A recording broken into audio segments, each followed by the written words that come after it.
Hey everybody, it's Jason Blaha here, and today I want to talk to you guys a little bit about the topic of excess fructose, refined sugars, and how to some extent exercise, physical activity, all of that can actually offset a lot of the negatives of it. And we need to have a good understanding of that. So let me put on my +5 out of weaponsmithing, work on scaling my craft a little bit, and let's talk about this.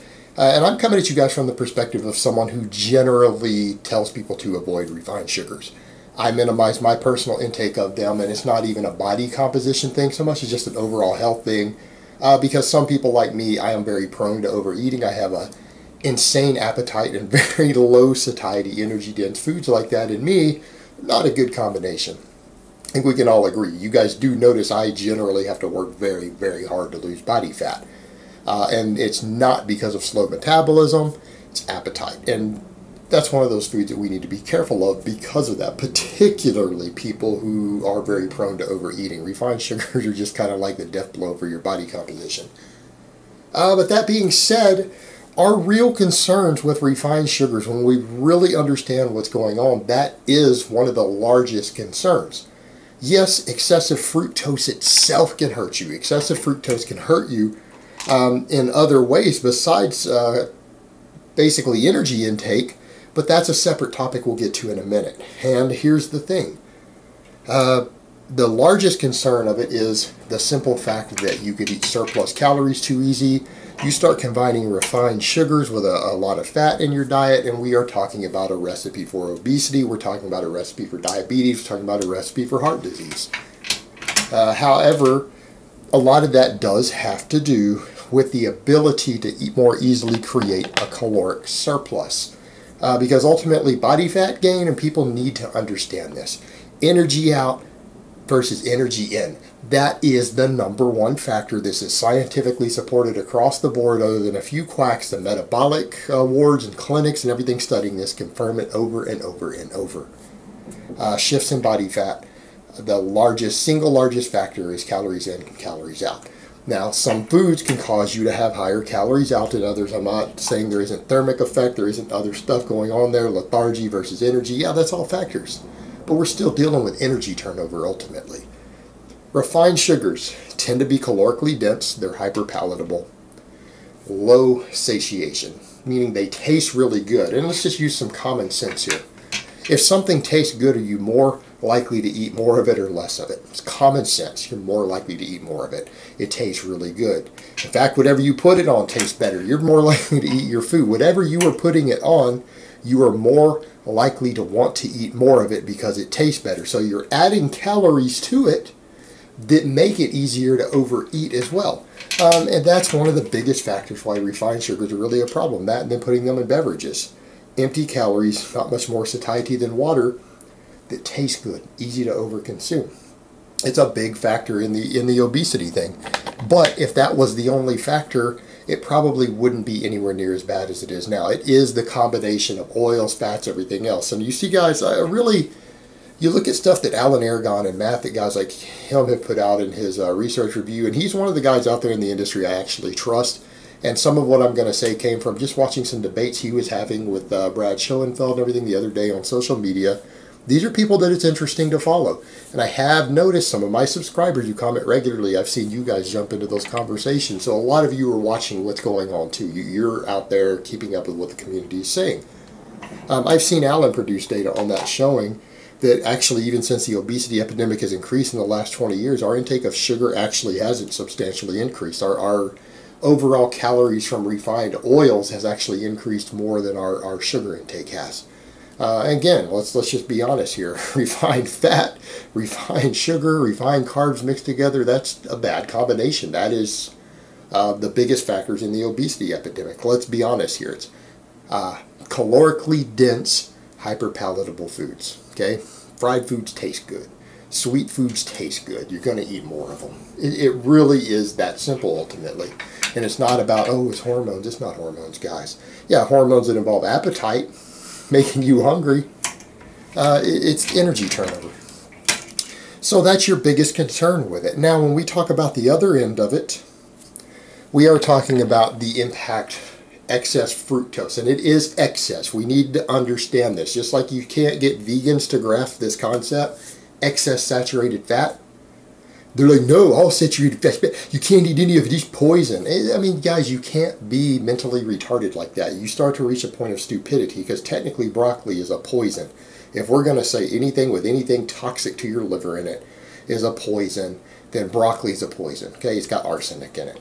Now, the ability of you to eat enough arsenic in your broccoli to ever have a problem would be just about biologically impossible. But it is in there. So you see the point. We're talking about moderation here. When it comes to fructose, moderation of fructose, small amounts of fructose doesn't seem to have negative effects. All right, we need to understand that. Put that in perspective. If your total fructose intake is moderate or low, it doesn't have these negative effects because your liver is able to process it. Yes, it has a mild toxic effect in the liver, fructose does, but so does a lot of things. Right? That's not particularly unusual in the grand scheme of things.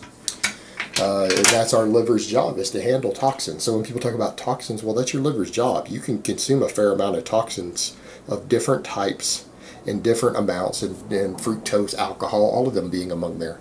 And up to a certain threshold, your liver can handle them fine. When it becomes excessive, fructose starts to elevate liver enzymes. It can contribute to fatty liver. It can contribute to insulin resistance. But that number seems to be noted to be 50 grams of fructose a day. So that would be about 100 grams of sugar from table sugar. About 95 grams of sugar from high fructose corn syrup. Now, in theory, you could reach it from fruit and stuff also, but it's harder to do. It's a lot harder to do. Let's just be honest here again. No one out here is fat. There's nobody who's 50 pounds overweight from body fat because they eat too many apples. All right, let's, again, context. No one is diabetic because they eat too many blueberries. All right, again, context. Hypothetically possible to get excessive fructose from these foods, yeah, but realistically, no. No, it doesn't. It's not happening in the real world. That's not what's causing it. So it's the excess of fructose, and what happens is that people who are sedentary and already starting towards obesity, excessive fructose seems to amplify that effect. It seems to exacerbate it. It's, however, like what Alan was pointing out the other day, really athletic people don't need to worry about this quite as much. And this is something I said a while back of, I question this too, and I don't know how much it affects it. But I mean, a perfect example is someone like durian riders. He eats a lot of fructose. He's also an endurance athlete. His liver enzymes and blood work come back pretty good. His triglycerides aren't abnormal. And normally that's the first thing you see. People who consume too much fructose, their triglycerides go up. Low HDL, high triglyceride, you are at risk of heart attack. Okay. We also know now high LDL has a very, very profound and direct causation effect on atherosclerosis. And I can't pronounce it right, guys. A lot of people kind of get mad about that. You guys do know I'm hearing impaired, so just throwing that out there. So I do mispronounce some words. Just making sure you guys know I'm not actually saying osteoporosis. I can't hear the words differently, so I don't pronounce them differently. I'm trying to really say, is it an A in there? But when I've heard a doctor say both words, they sound the same to me. So, you know, what are you going to do? I can't pronounce something differently if I hear it sounding the exact same as another word, and my ears are so close that I can barely tell them apart. I'm going to pronounce them very similar. Little side caveat there, because people freak out about that. But the thing is, you see guys like durian riders, and we see what he eats. We know he eats tons of fructose. He seems to be okay. Alan was pointing out that, yeah, there is data out there showing that athletic people, and guys, if you go lift weights for 30 minutes a day, 45 minutes a day, you're not athletic. You need to be doing resistance training, lots of cardio to be athletic, all right? But athletic people, their livers seem to metabolize fructose better, all right? In other words, that 50 grams a day for the sedentary person that starts to cause problems is probably higher. We don't know how much higher, but it does seem to be a higher threshold before you have problems. So if you're athletic, sitting around worrying about your fructose intake, probably not a big deal. And the other thing we go back to comes to surplus. A lot of these foods, even when you exceed their safe threshold, if you're not in a caloric surplus, a lot of their negative effects are mitigated. That included saturated fats, that includes fructose, everything else. In other words, someone who's burning 3,000 calories a day and eating 3,000 calories a day, or even they're losing weight, these problems don't manifest. In other words, people who chronically exceed the safe intake of fructose or chronically exceed the safe intake of saturated fat, when they are in a caloric deficit and they are burning through the energy, things like their lipid profiles don't seem to get worse from them. Now they go into a caloric surplus, their LDL might skyrocket, their triglycerides might skyrocket. But when they are not in a caloric surplus, a lot of the negative effects of these foods seems to be minimized. Now, here's the kicker. Some of these foods cause you to overeat easier. Right? A lot of foods really high in saturated fat are insanely calorically dense. They're easy to overeat. They tend to be hyperpalatable. Therefore, if you're eating a large amount of saturated fat, odds are you very well are very likely to be in a caloric surplus. Same thing with refined sugars. They're hyperpalatable. If you consume 50 grams or more of fructose every day, odds are, unless you are very, very athletic, you are probably going to be more likely to be in a caloric surplus, in which case either one of these foods can start to become a problem for you. So it gets to be a more gray area at a certain threshold. You know, are we talking about sedentary people when we talk about these foods? Or are we talking about people with an absurdly high energy turnover? They're difficult to compare. Now, I'm not saying an athletic person can't eventually consume enough of these foods to be in a caloric surplus and start gaining body fat. And if you are gaining body fat while eating a surplus of some of these foods that you are no longer moderating, that become problems in excess, the problems start to amplify very, very quickly. And yes, that can even be true for athletic people. So I'm not telling people that, oh, if you just train hard enough, you could eat whatever crap you want.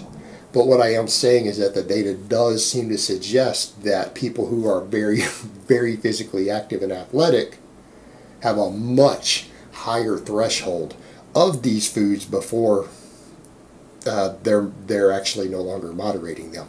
Their moderation is not the same as someone's moderation who burns 2,300 calories a day. And that's the take-home message there to understand with some of it, and you've got to put that in context. And I'm not saying people who are very athletic should just eat Dunkin' Donuts every day. I'm not saying that, because again, people will read into these things. But what I am saying is that the threshold for the amount of some of these foods that they can consume before they become a problem is considerably higher. So ultimately, what a lot of it comes down to, don't ever bulk hard and gain a bunch of body weight. Moderate these foods and you're unlikely to ever have problems from them. Alright guys, but that's really all I have to say on that today. I hope it's been informative, and I will talk to you guys next time.